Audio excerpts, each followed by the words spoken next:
In this lesson, we are going to distinguish between leading a project and simply exerting control over it.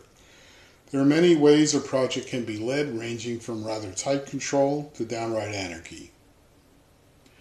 Here we like to emphasize it's important to lead a project, to encourage getting the maximum out of all the participants and having an efficient workflow as opposed to just keeping a tight control over it. One popular leadership paradigm is the so-called Benevolent Dictator for Life, or BDFL, of which the Linux Kernel is a prime example. While there may be a very extended and thorough discussion between participants about what should go in or not go in and how to fix things, ultimately the decision is made by one or a very small group of individuals.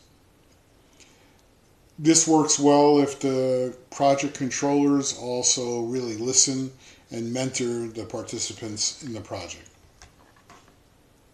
Depending on the size of a project, there will likely to be subsystem maintainers besides the one person on top who have to know how to handle contributions efficiently, know when to ask for revisions, know when to send them up without revisions, and know when to simply throw them away.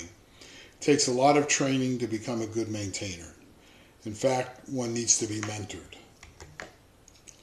Mentoring is also very important when bringing in new members of a project.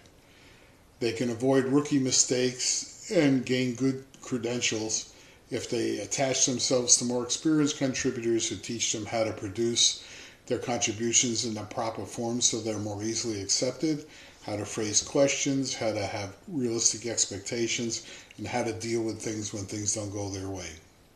This empowers people and leads to a better workflow and a more vital project. It's very important to build trust. If there's no trust in an open source project, it cannot function.